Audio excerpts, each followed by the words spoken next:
Hi there. Okay, so we're back to look at the cards. The cards are not in order. I'll show you the cards first before taking a look at the book. So this is the book, the front and back of it. We'll come back to it in a moment. So the cards are magnificent. The artwork on here.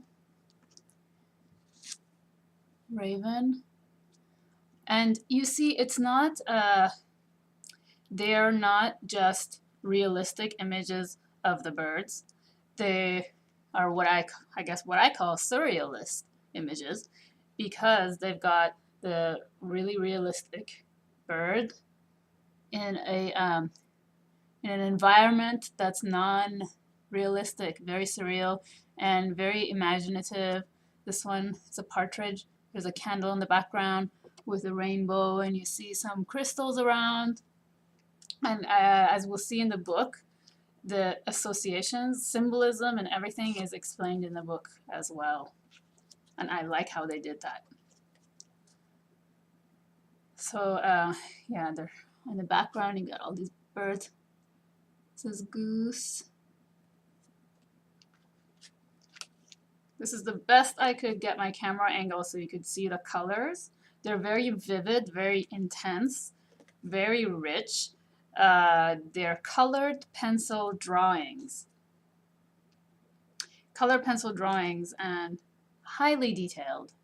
You know, when I first, this is Phoenix, by the way. I don't know if you can read on bottom. So look here, there's a puzzle. The Phoenix is half puzzle, half puzzle breaking down, landscape in the background. There's so much for the imagination to float upon, so much to look at, and I think they're very easy to read. Because of the nature of the images, they are, I'm not going to tell you the writing on the bottom, I'll just keep talking and show you. Look at that crystal.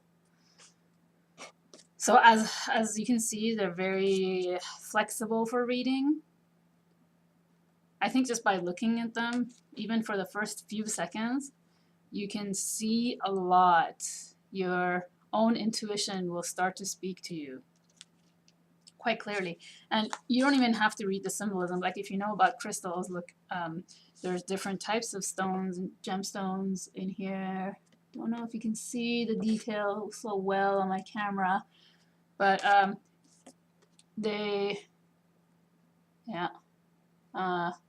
they will guide you to use your own intuition, I believe. Very spiritual cards. You'll see that.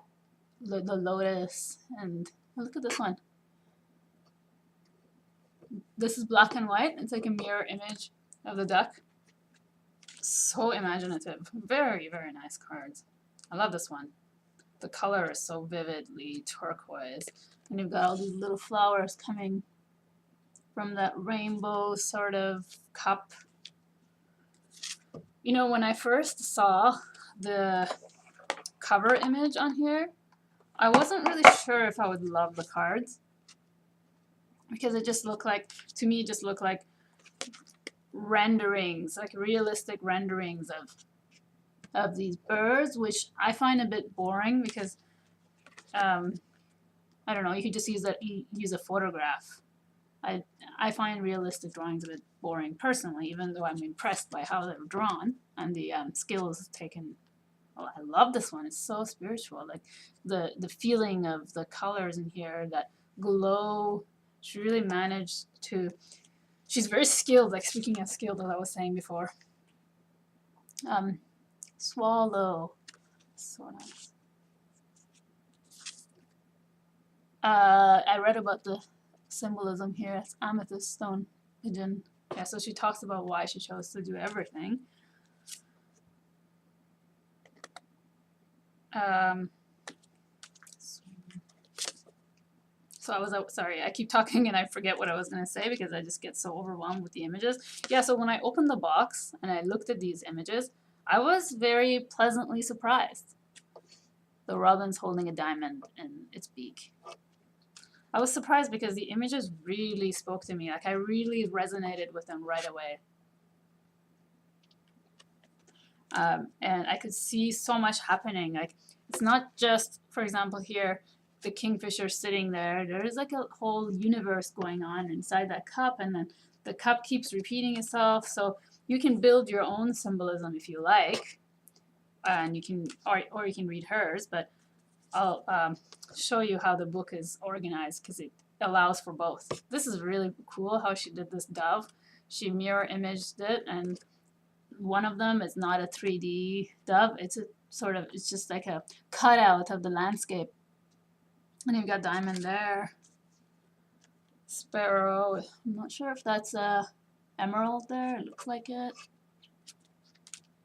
I love the parrot one, of course. The African gray parrot is so well drawn. So I love how it's the realism mixed with imagination. I love that. I love this kind of style. It's very unique, I would say. I'm gonna go a bit faster because I don't want to take too long. I wasn't gonna show them all, but these are just so beautiful that I feel like I kind of should. Dodo. This looks like snowflake obsidian in the background.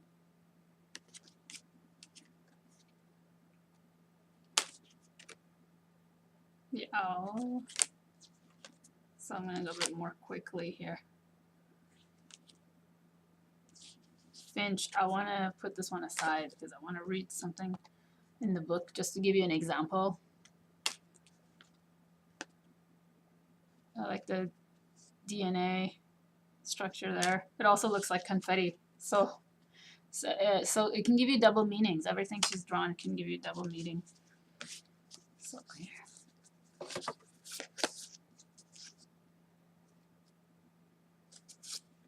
I love this. And what is the stone that the peacock is standing on? Malachite.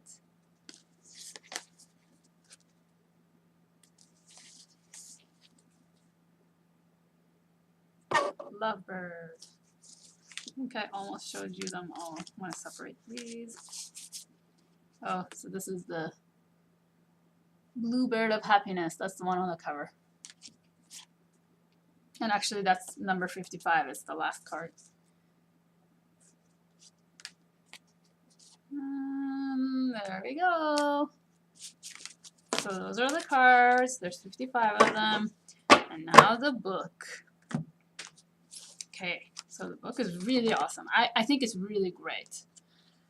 First of all, when I opened it up, the writing is tiny.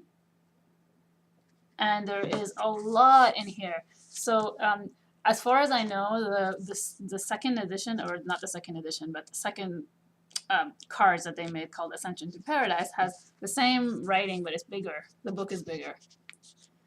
Same type of writing. So you've got here a little meditation. Oh, I can't really position it. We've got meditation, what the card interpretation in a reading, and then an affirmation on the bottom. She has meditated on every single bird individually and came up with what to write, the author, Jane. And she's written beautifully. The spreads at the end are really cool. I like one that I have never seen before. I usually don't really, to be honest, care about spreads. I do my own kind of spreads intuitively, but this one is nice. It's the how to dealing with a fear spread. Nightingale spread. Dealing with a fear spread. And I like that because I deal with fears all the time. So at the back of the book, this is one interesting feature that this book has. At the very back, it's artists. They've got a section called Artists' Notes. Okay, Artists' Notes. Can't really see it anyway. And here, all the individual birds are listed, pages of them, and you can read about her symbolism in the image and why she chose the stone, for example, if she did, which she did in almost all of them, and then what the symbolism means to her. But I like the fact that that's separate because in here, you don't get distracted by what the artist was thinking when the artist was making that. You can think of your own symbolism, like if you want to think of why rhodonite was used in that card, what it means to you in that card, then you can just, you know, read the book and still think about it, go back at the end and read what she's written. So number 19, I'm going to read it for you just so you get a sample of what it's like. Finch. The stone on which the finch is perched is rhodonite. For inner peace, harmony, brotherhood, and service. The rainbows are symbolic of a new cycle where they connect with the rainbows of others. A bright light comes into existence. So that's all. It's a very short little description of this beautiful image.